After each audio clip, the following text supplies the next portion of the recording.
Yo, what up guys, I'm Sammy and welcome back to the Soul Brothers channel, and this is my performance review of the Adidas N3XT Futurenatural, right? So this shoe is going for $180 freaking dollars. Super duper expensive. It's basically using the same tooling as the Harden Volume 5, and the Harden Volume 5 is $50 cheaper. It's 130 bucks. So I don't know why it's so damn expensive, and there's no signature athlete behind the shoe. You know, it's kind of like a team model kind of, but like a very premium team model. I don't understand the pricing at all, and I don't really understand the marketing behind it, but you know, it's the next level, right? The next level, the first one was, I didn't really like it. The next level 2020 though was really nice. And then here is my review for this shoe. So if you guys do want to cop, I'll leave a link in the description box, but let's get started off with the Tracciones.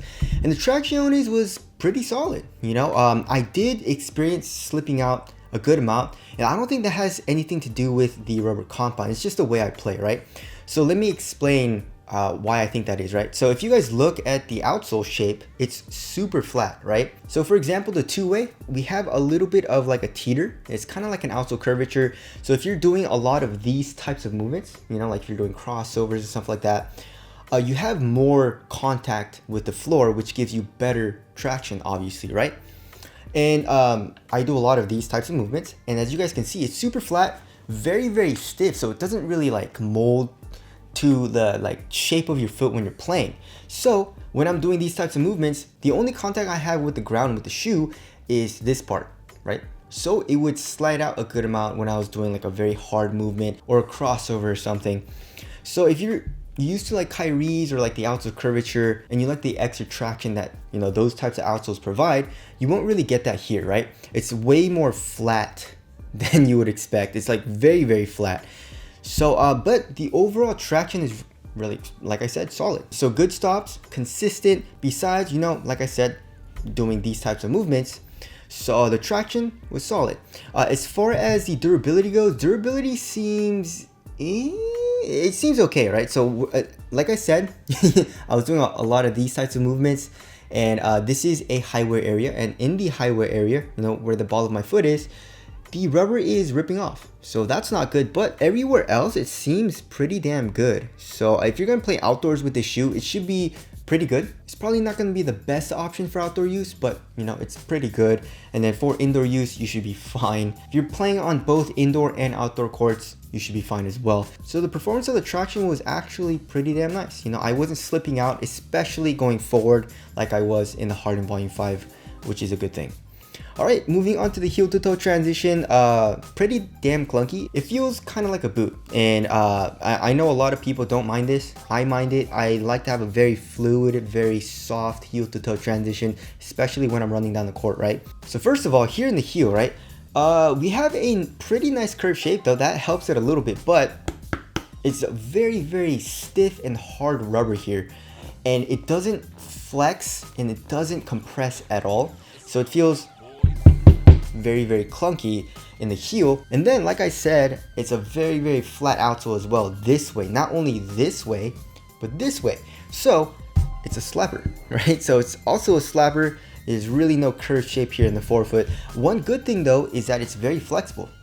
Like comparing it to the Harden Volume 5, the Harden Volume 5 was very, very stiff. Even after breaking it in, it's still pretty damn stiff. And that also gave me heel slippage in the Harden Volume 5. That I feel like, you know, the stiff outsole contributed to that.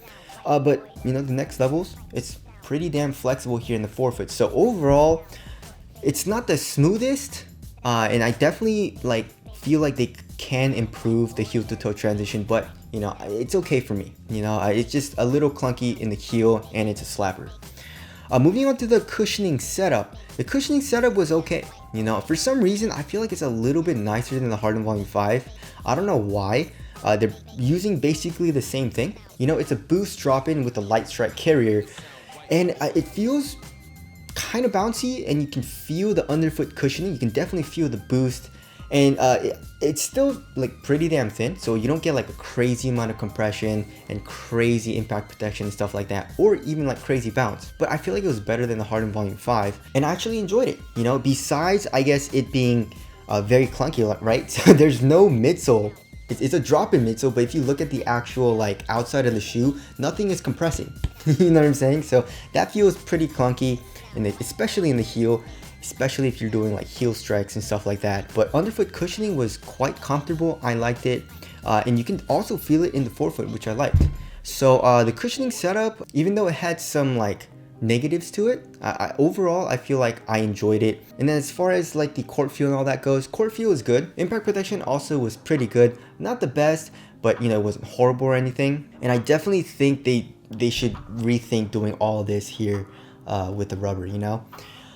As far as the materials go, materials are actually very nice. You know, when I first got it, it was soft. I didn't have any pinching. It wasn't stiff really at all, especially comparing it to the Harden Volume 5. Like here in the toe box, it looks like a screen mesh, and the screen mesh looks like it's on top of like probably like a textile material or something. And here in the tip of the toe box, we got some fuse for extra added durability.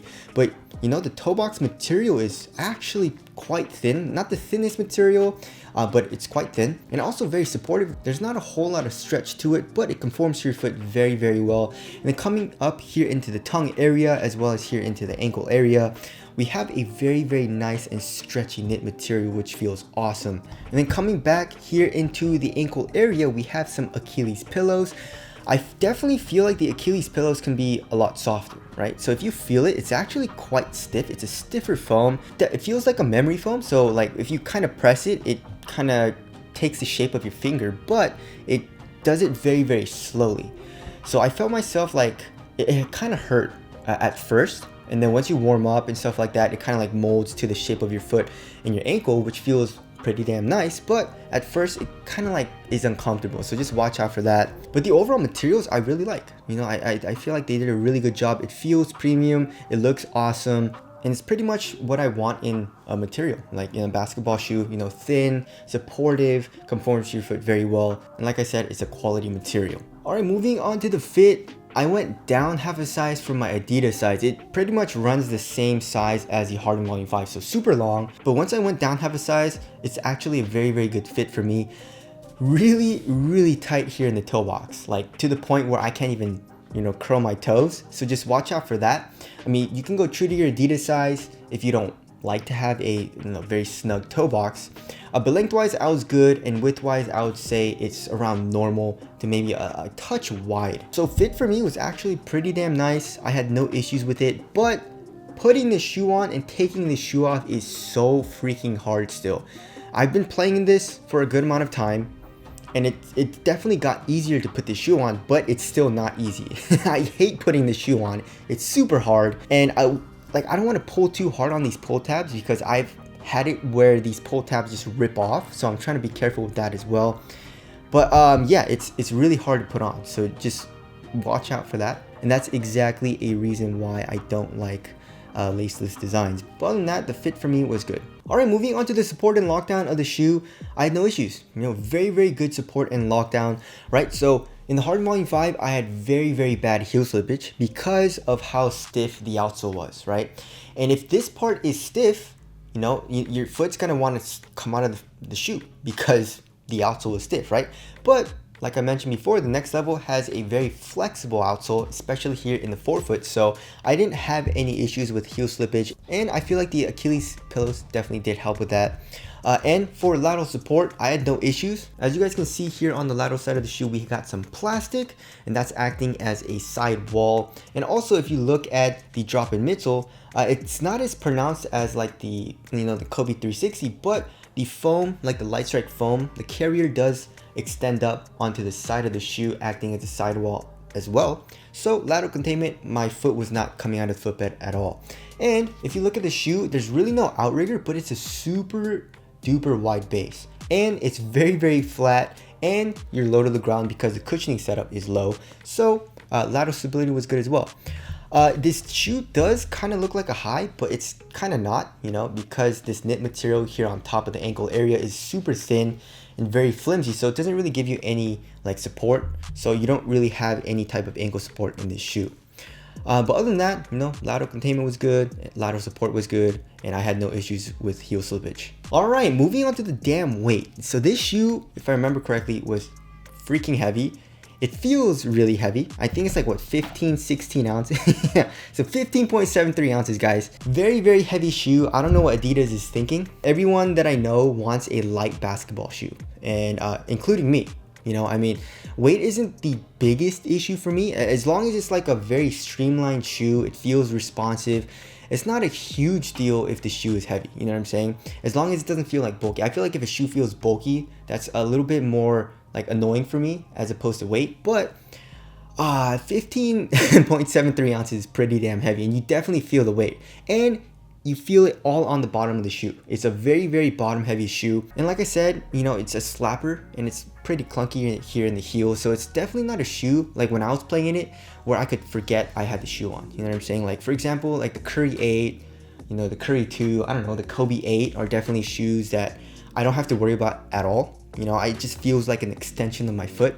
But playing in this, I definitely noticed it. But I guess a good thing about the shoe though is that it's responsive though. You know, like I had no issues with like my foot coming out of the footbed or lag from the cushion or bad traction or anything like that. So I didn't have any issues with like feeling slow in the shoe. But over time, like when you keep playing in the shoe, you definitely do feel the weight. Alright, moving on to the ventilation. No, this shoe is pretty damn hot. There's really no airflow through the shoe. Like if you blow through the material, really not a whole lot of airflow, and it gets like pretty cozy. You know, it's a cozy material and you have all this knit around your foot, so it feels like a really thick sock around your foot, which feels very comfortable but pretty damn hot. So ventilation isn't the best in the next levels. Moving on to the aesthetics, yeah, it definitely did grow on me, but I still don't like, I really don't like what they did here in the toe box, you know, with this X pattern, and then this like icicle thing, you know, here in the midfoot. I don't like that design, but the overall silhouette definitely looks a lot better to me in my opinion. So tell us what you guys think of the aesthetics down in the comment section below. So wrapping things up, the Adidas Next Level Futurenatural, is it a good performer? I would say it's good. You know, I definitely, you know, kind of enjoyed it. I wouldn't say it's my favorite, and I don't think it's gonna be in my rotation that much, but it's not bad. You know, I was very, very surprised.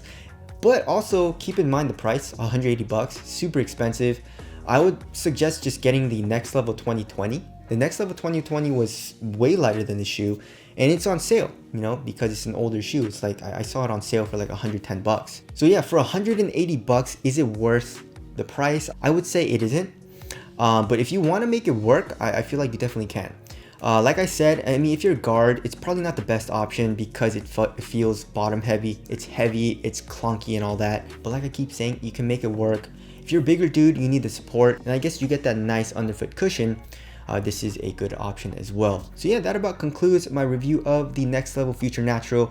Again, if you guys do want to cop, I'll leave a link in the description box, but that's it. Thank you guys for watching, and I'll see you guys in the next one.